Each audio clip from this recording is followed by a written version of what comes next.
Right, I'm going to. I was thinking of foregoing the Thunderstone, but I had said originally that I was going to do it. Um, so we will anyway. Have I actually opened this door? Yes, I have. Right. Now, actually, from the vision here, not much can be seen by Akihito because the light sources are from, I believe it is, it's not Rinya, it's Valdis and Yerek. It might just be Yerek, actually. He's the only one with the light source. So Akihito smashes the door open, and he can't actually charge at anybody because he can only see this character over here and this character over here. So I suppose he will actually make his movement in this direction. Maybe that's not such a good idea. He was expecting to be able to see somebody.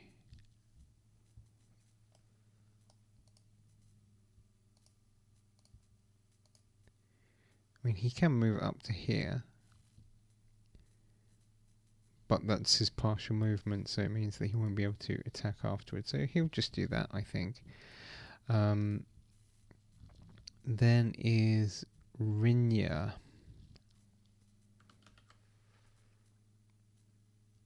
Well, he was expecting to shoot at someone, but I guess he was sort of like ready in action that if any kobolds come into view, then he'll shoot at them. Let's just check the description of this room. Is there actually any light in here?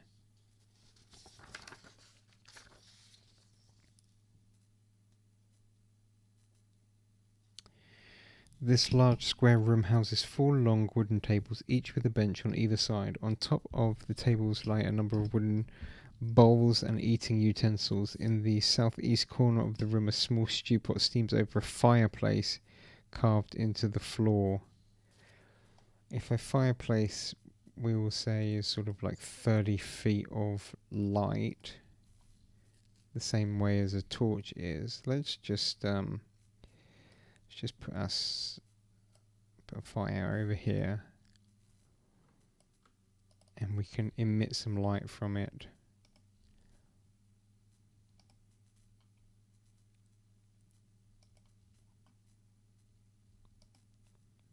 Do sort of like 10 foot of bright light, and then 20 feet of low light.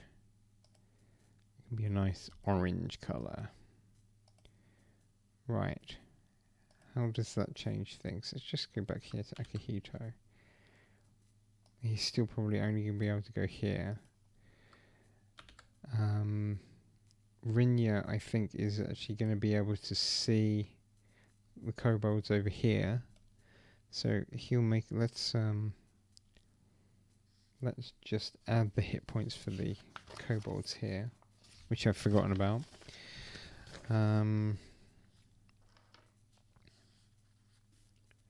Right, okay. So we'll go in order clockwise from this guy. So he is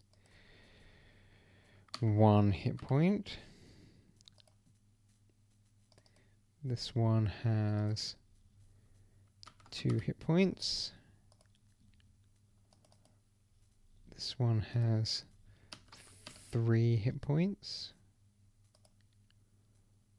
These 3 all have only 1 hit point.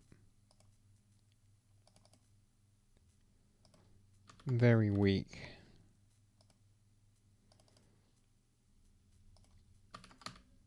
But I would say it sort of makes sense. That was something that was in 4th edition D&D that was sort of a good thing with minions. That you only had to deal 1 point of damage essentially to them, and they were dead. That's 1, and then 2. There. Okay. So, Rinya should be able to see just about this one. I'm going to give him some sort of concealment for being in the dark. Let's just go quickly to the rules for darkness.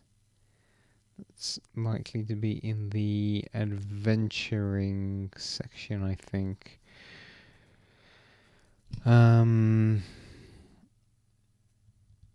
Yeah, okay.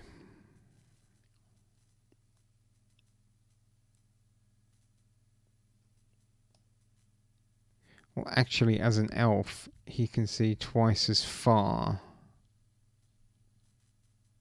I've got to bear that in mind. I would say that there's something with the layout of the player's handbook that I can't easily find what I'm looking for, but it's more likely just to be me, I suppose. Right, darkness. Where can we find that?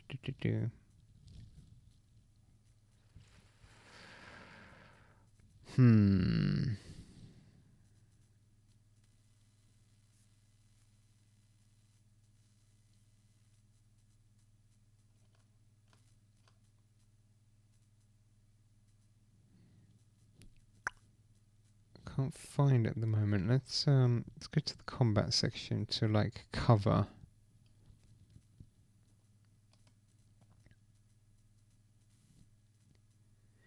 Okay. Okay, 1/4 concealment is light fog or moderate darkness. 1/2 is blur, dense fog. 3/4 is dense foliage, and 9/10 is near total darkness. So it's like 10% mischance, I guess.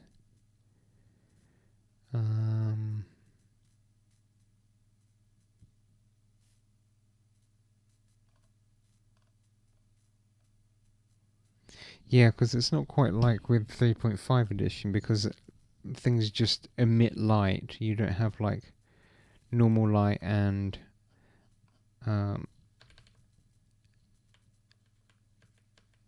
sort of like half light.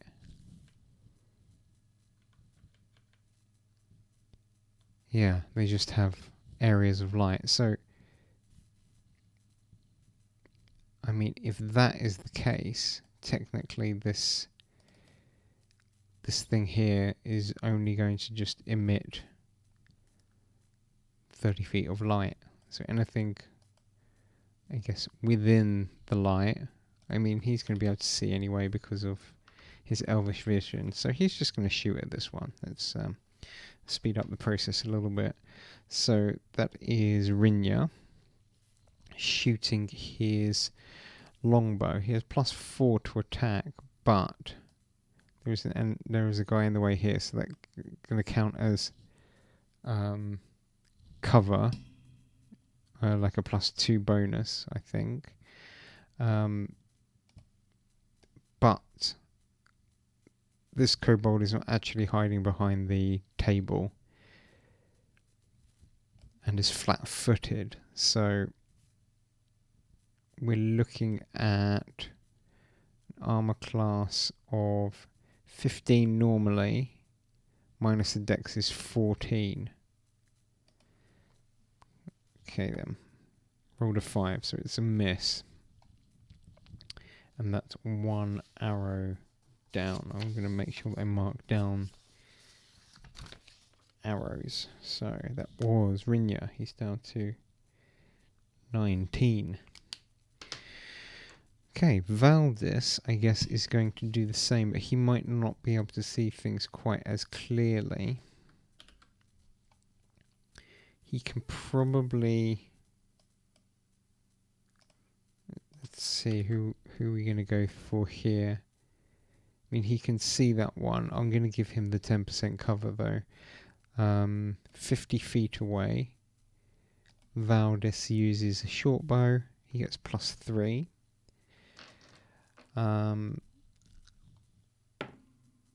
He rolls a 19, so that makes 22. Even with the cover and the darkness, although we'll roll the mischance, so it's going to be on the roll of a 1. Nope, so it hits. Doesn't really matter how much damage I do, but it's going to be 5. So this kobold is on -4. Now Gothram, he can actually charge because he's got dark vision. Does he have a straight line to anybody? I'm going to say this one. He just about has a straight line. So he's going to make a charge over to here to attack that one there. Using just his battle axe. So he gets +4 against armor class 14. I rolled an 8, so it doesn't hit. Oh, it does actually. 8 +4 is 12.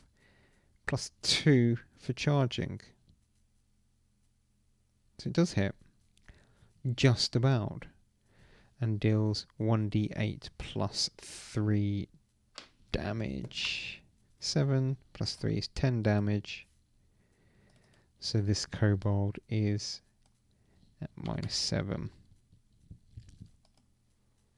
Okay. Now we're on to Yerrick.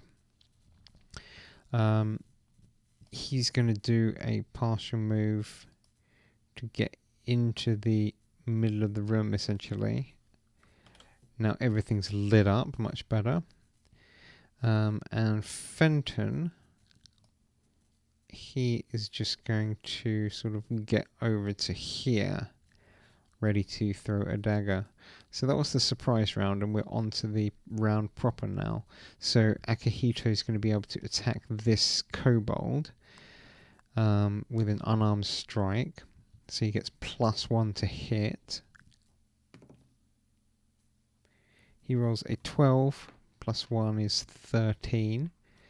The kobold is still considered flat-footed because he hasn't acted yet. So 1d6 +1 damage. Maybe I did just roll that. No, I can't remember. And I rolled a 1, so only 2 points of damage. But it's not actually enough to kill him because he's one of the slightly stronger kobolds. Very well. Rinya now is able to sort of move up a little closer and probably take an unimpeded shot at this one over here. But he misses, rolling a 2. He's down to 18. Who else shot? Valdis shot as well, didn't he? So he's on 19 arrows. And I suppose he's going to take a step forward and he'll shoot at this one over here. He rolls a 15, that's going to hit and deals 1d6 damage. 6 damage. He's on now -5. And that was another arrow. So he's down to 18 as well. Now, Gothram, I suppose, is going to take a step forward here and make an attack at this guy. He can attack with both his sword and his axe. So the green one is for his battle axe. So that's a 10 plus... remember, there's -2 to each of these because of the two weapon attack. So he rolls he gets a 12 to hit with his axe, and there is a 19 here for the sword, so that's a possible critical. 10 plus 2 is 12, and I think we said that the armor class is 14. So one normal hit with the short sword dealing 1d6 plus 1 damage. That's a 2 plus 1. So this kobold is on -2. Okay, well, moving very quickly through the kobolds as it happens, which is good. Yerrick, what is he? He's got his heavy mace.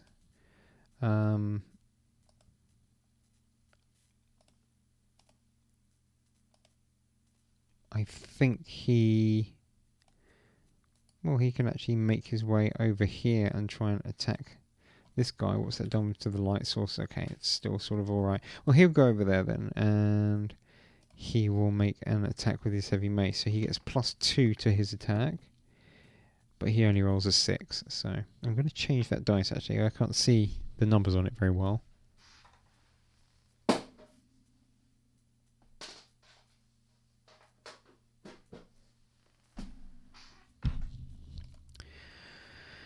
And finally, Fenton, he's going to try and do a dagger throw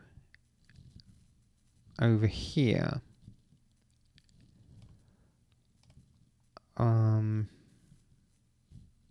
So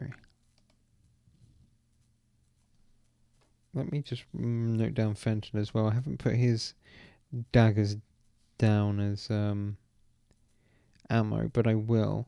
Even though after every combat he'll pick all of them up again. So he has, how many? 8 daggers. Don't ask me how he's carrying them exactly. I've sort of got them. Yeah,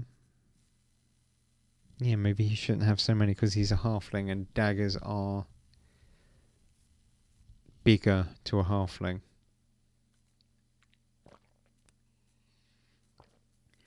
Because of course the dagger is human sized, everything is sort of appropriate to a human. So we'll maybe take a look at that later on. But anyway, we're going to just do a normal attack with him. So he gets +1 to +3 with his dagger. And he only rolls a 9. So no hit there. Right, now the kobolds. Right. The way that they're described in the player's handbook is essentially, in the monster manual, is essentially that they will always try and outnumber their enemies, and if they do not, then they will flee. I think that means that this kobold would come here in an attempt to outnumber Akihito, but this kobold is certainly going to try and flee. So he'll sort of withdraw. I think he can go like 40 feet, so that'll take him up to there. And maybe these two would actually withdraw as well into this room, as they've been completely surprised and don't really know how to deal with the situation. Let's roll the 2 attacks here for these kobolds by Akihito. So they are armed with half spears. They get -1 to attack. So there is a 13 and a 15. Akihito's armor class is 13, so both of them do hit and deal 1d6 -2 damage. And the minimum is always 1, if I remember correctly. So it's going to be 3 points of damage against Akihito, who needs a better armor class. But he's the weakest of the characters because his ability scores are not good. Very, very bad, in fact. Well, very average, maybe is a better way of putting it. So he's going to try and strike the one that he already attacked previously. He misses, though. Rinya, I guess he can sort of come into the room and, well, he'll take a -4 penalty to attack that one down there if he does so. But I guess he'll get his bow ready. Valdis maybe will start to sneak around the edge of the room and draw his sword. I guess he probably has. Valdis. Yeah, he's got a short sword, so he can try and get some sneak attack behind this kobold here. Gothram is simply going to sort of run around here, but can't actually attack this round. Yerrick, I suppose, will probably pursue this one. He can do a charge. So he gets +4 to his attack, but still only rolls a 2, so it's useless. And that's caused a bit of darkness in this room. We need some more light sources. Fenton will sort of follow after Yerrick, I think, for some moral support. And the kobolds.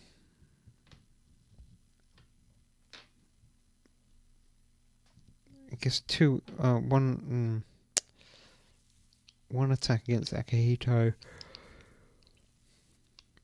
Would there be another against Gothram? Not sure. I'm just trying to imagine how they would act. If they would just give in or not. I'll just do some attacks at Akihito. Just keep it. Okay, both of them hit.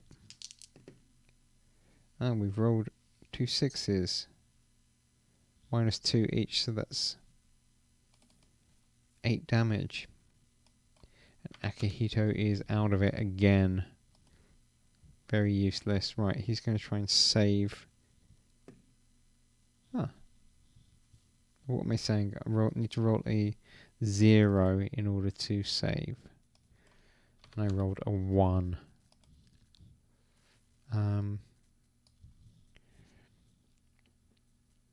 I guess we can do a quick lot of rolls for the kobolds as well. Right. This one stabilizes at -5. And give them a little green for being stable. The other 3, they failed the first one and they failed their second one. So we got at -4, -9, -7. There's a better way of doing this, or to roll it at the end, I suppose. These guys are all gonna keep running away. This one is going to as well as a withdraw action. Rinyan now is quite comfortable with shooting at this kobold here, so he'll do that. He rolls a 13 and he gets a +4 bonus, that should hit. And it's a longbow, so 1d8 damage. It's gonna kill him no matter what, so he's on -2. That was Rinya. Valdis, he cannot flank anymore, but he will just attack this this guy now that he's got his sword out.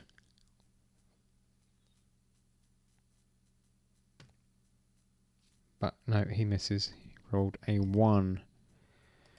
Gothram, he'll do a double attack. Green is the axe. Oh, terrible. Both miss. And Yerrick, he should be able to charge again, I think.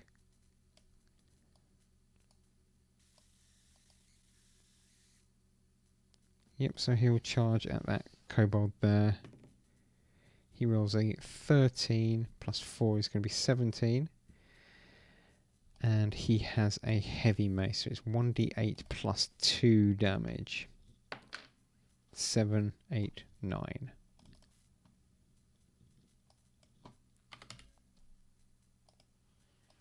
Okay. Killing that kobold.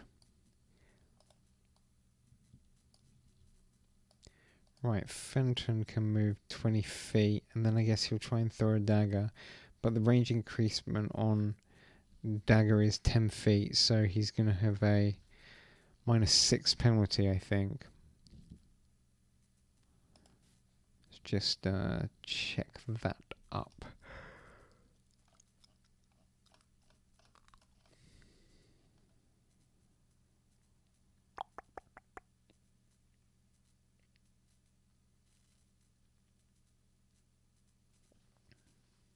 Okay, range penalty with a ranged weapon depends on what weapon you're using and how far away the target is. All ranged weapons have a range increment, such as 10 feet for a thrown dagger.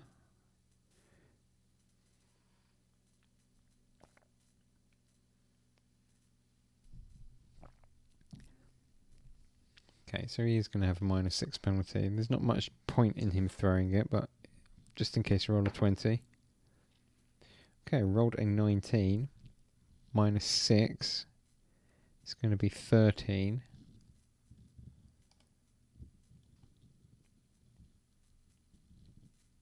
Armor class is 14 for a kobold. Let's see if it's critical. No, I rolled a 19 again.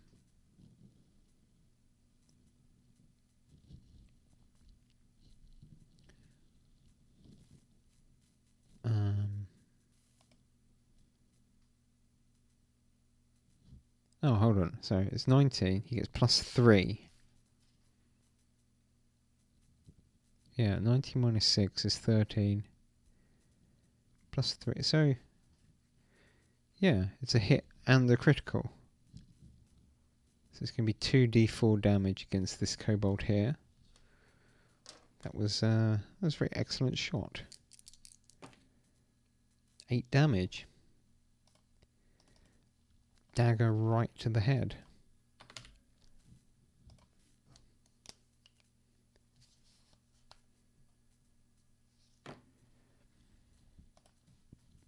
And then the kobolds, they are likely just to completely surrender. Let's have a quick read of their tactics here. If the kobolds hear the player characters, then they throw over the tables, but they don't. If the kobolds are not prepared for the player character's entrance, they will be forced into melee combat due to the lack of time to load and ready their crossbows. In this scenario, the kobolds charge their opponents, hoping to get to the better of them with sheer numbers. They attempt to flank the PCs wherever possible. It is highly unlikely that the kobolds in this room, given their desperate state and the orders of their leader, will be open to any form of negotiation or parley. Right. Got it. In that case, this kobold is going to try and attack Gothram. Nope, he completely misses. And this one, I guess, is going to attack Yerrick. He gets a 15. Yerrick has armor class 17, so that's a miss. Let's do 2 stabilizations here. Both fail. So we've got a -8. -8. And 3 stabilizations here. All fail. -5. Dead.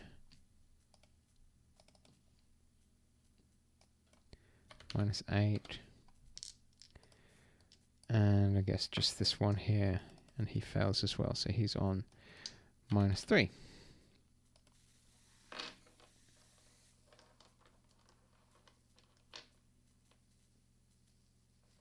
I must bear in mind that these kobolds are contagious as well, so maybe Akihito is going to need to make a fortitude save, but let's try and stabilize him first.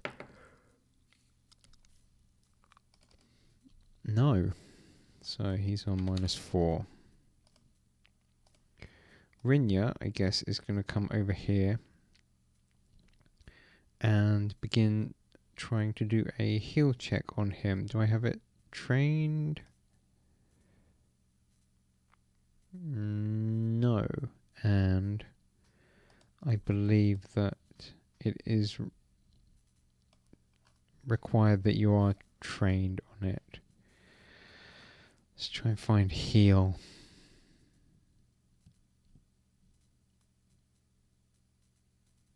So it's DC 15 for first aid. Heal. Untrained. Yes. So he can do it. His wisdom is +0, so he needs... Well, there's no point in not trying. I rolled a 6, so never mind. Right, Valdis is going to try and run this one through with his short sword. He rolls an 18. He gets +3 bonus. That's going to hit, and he's going to deal 1d6 damage +3 because Valdis, as a rogue, is much too strong than he should be. Okay, so that kobold is on -5. Now Gothram, I think, is able to heal. So let's put these guys to the back. So he can come and step over, and his heal is +6. But he only rolls a 4, so no luck there still. Yerrick's going to try and attack this kobold here with a +2 bonus. He gets a 16, that's a hit. 1d8 +2, 6 damage.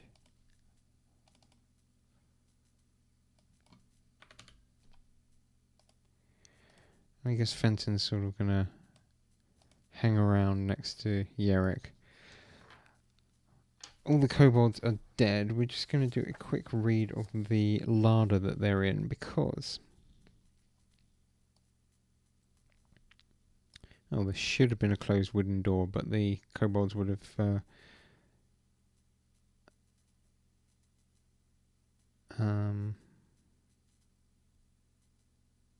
yeah, the kobolds would have opened it. So...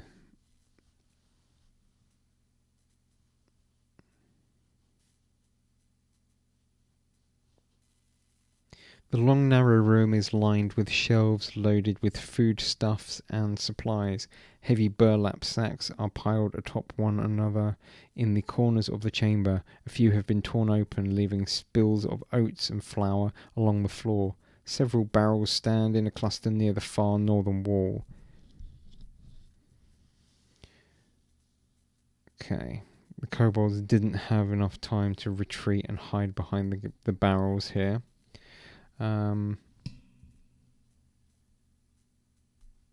Several sacks of flour are tightly hung from the ceiling by a network of ropes. The interiors of the sacks are lined with a sharp wire, which is in turn connected to a single ripcord hanging by the group of barrels at the north wall. Anyone who takes time to make the search check in the room almost certainly will discover a fairly obtrusive trap. Once it is noticed, no roll is necessary to disable the trap. Let's try and... here we go. There's some creatures. More immediately dangerous is the dire weasel hiding in a pile of sacks in the southwestern corner of the room. It will wait until the party has spent 2 rounds in the room, sizing them up and preparing to spring. On the 3rd round, it will leap for the nearest character. So...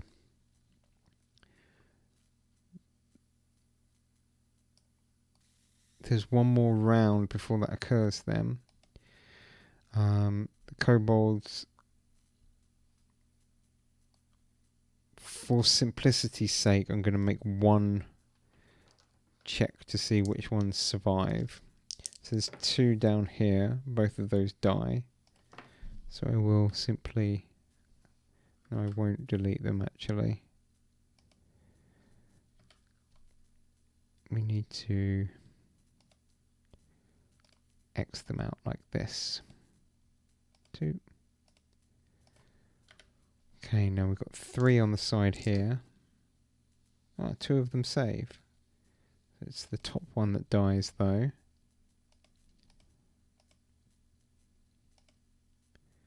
Now, do we have what do we have for unconscious?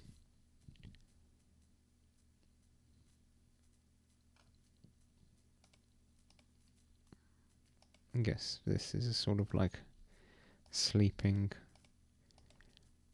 They're not very like suggestive exactly, the icons, but never mind. It's not particularly of interest, right? And the rest of these are all dead.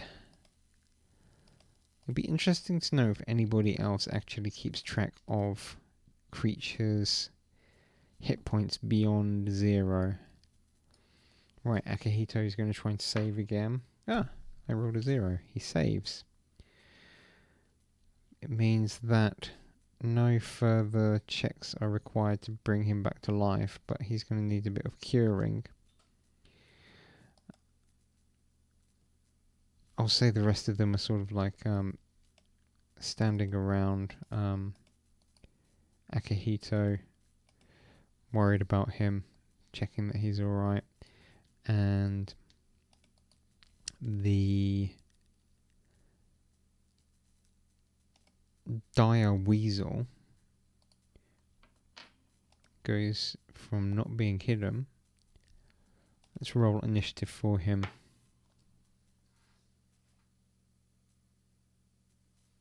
6 plus 4, so he gets a 10. I guess I should keep the current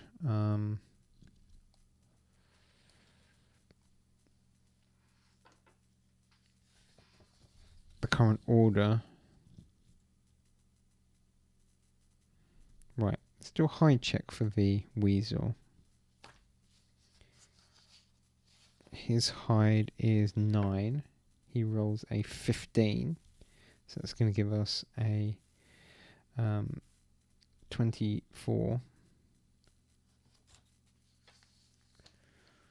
I don't think either of them is going to be able to see that. So Fenton's spot is 1. And Yerik's spot is 4. So both of them will be surprised. So the weasel, I guess he's going to charge at the closest foe, which is Fenton.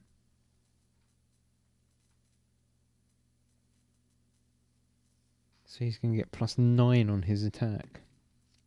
He rolls a 15 again, so that's definitely going to hit, and deals 1d6 plus 3 damage. 5, 8 damage. Well then. Fenton is bleeding.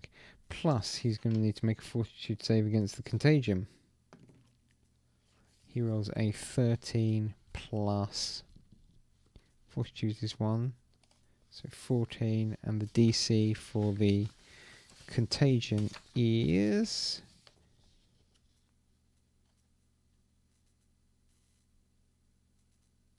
13. So he has passed.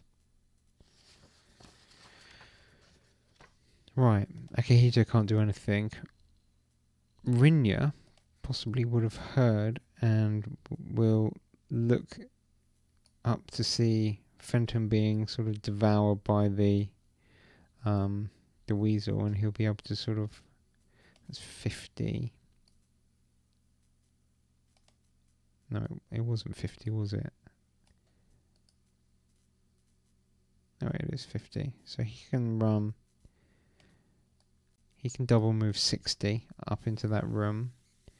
Valdis, I guess, will do something similar.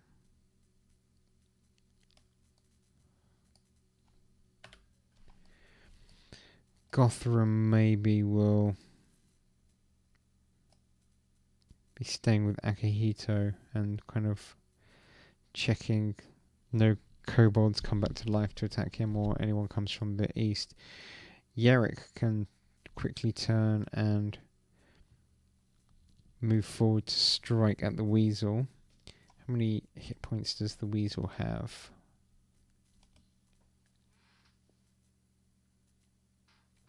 12. Okay, so Yerrick, he rolls a 6. He gets +2 to his attack, making 8, so not going to hit. The arm class is 16 for the weasel. Fenton is going to need to make a death save. Nope, he rolls a 1, so he's on -5. Okay, the weasel will turn its attention to Yerrick, whose arm class is 17. But the weasel hits 1d6 +3 damage. 8 damage. Yerrick is down as well. This is not boding well at all. Yerrick will make a fortitude save. He rolls a 9. He has a +3 bonus. So he is diseased. What are we going to use for that? This death zone. Sleepy. Let's use this radioactive symbol. He is diseased as well as being down. Okay, Rinya. Might be time for a spell.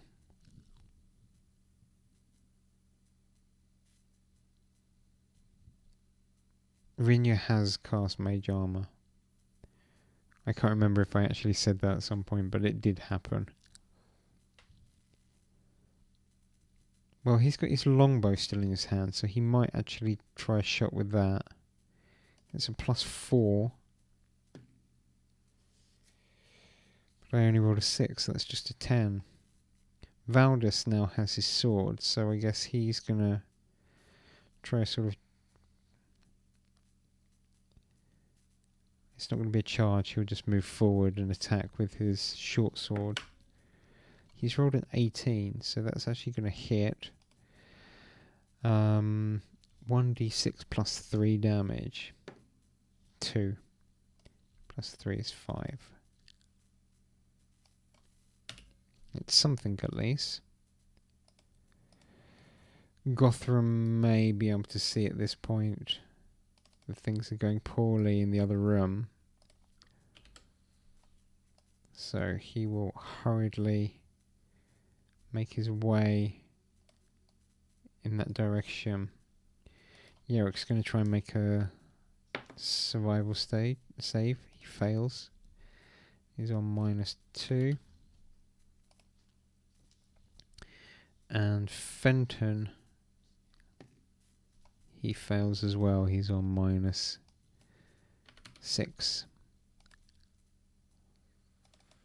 Okay, the weasel's now going to turn its attention towards Valdis, I suppose. Oh, he's rolling very well. That's another hit for 1d6 +3 damage. Another 6. That's 9 damage. So he's taken another guy down. Wow, Rinya. Better make this shot count. I forgot to keep track of. He's on 17 arrows now. He doesn't hit with the next shot, but he's certainly going to take a step backwards over here. Valdis will make a save. He fails. He's on -4. And Gothram is going to have to... Well, we're going to have to make a charge, I suppose. And I'll just put him in here for convenience. So he can just attack with his battle axe. He rolls a 6. 10 and +2 for charging. It's only 12 against armor class 16. Jeez. Right, Yerrick continues dying. I don't think I made a save for Valdis for the disease. Let's do that quickly. He rolled a 3, so he's going to be diseased. Fenton needs to make another save. He's rolled a 3, so he's -7. It's getting quite bad. And I guess the Weasel is going to go after Gothram. This time he gets 20 to hit, so that's very good again.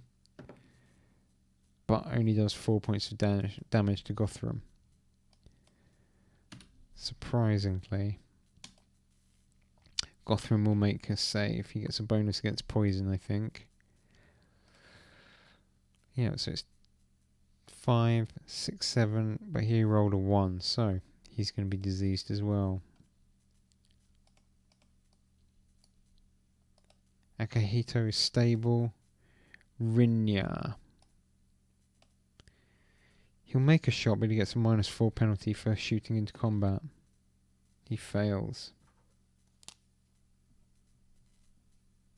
Unfortunately, his only spell is the Burning Hand, so that would affect Gothram, so he's not going to cast that. Valdis fails another save. Right, Gothram, he'll do both of his attacks. The green one is the Battle Axe. So that's he's managed to get a 20 with that. 1d8 plus 3 damage. I only rolled a 2.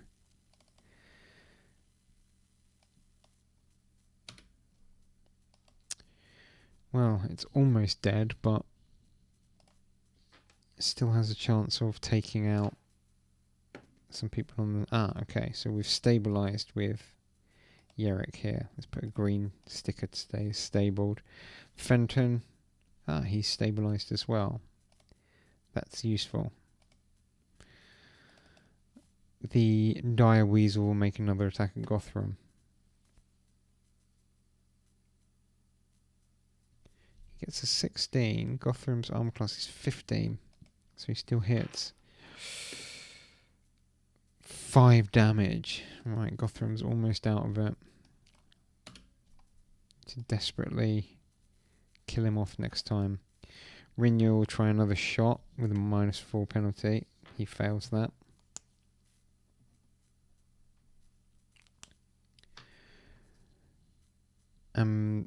Okay, he'll probably consider drawing his sword soon, but Valdis fails.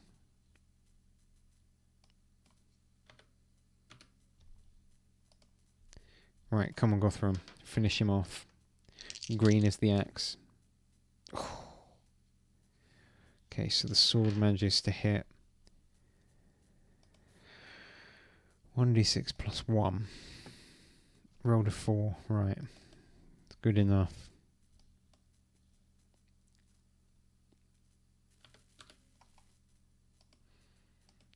Right, and he's going to quickly need to try and do a heal check on Valdis. Okay, that's 1 failure. Valdis fails his roll. Rinya will come and try and aid another. I think that they have that rule in 3rd edition. Let's have a quick look.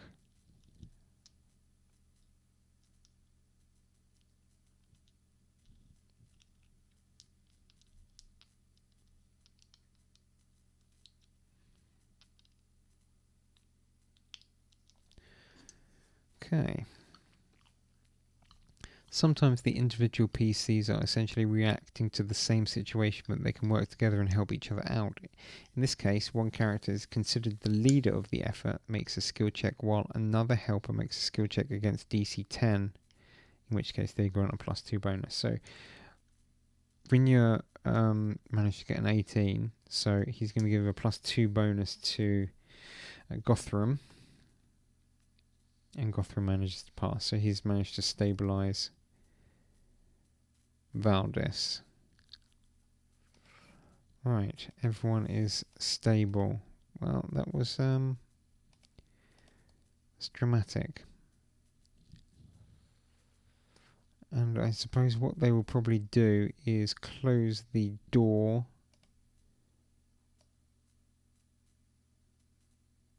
to the room and rest in order to recuperate. Maybe bringing Akihito into this room where they can all rest. But while they rest, potentially they will look inside some of the sacks, some of the barrels at the top there, and another foe will be unleashed at that point. But I'm gonna finish there, I think.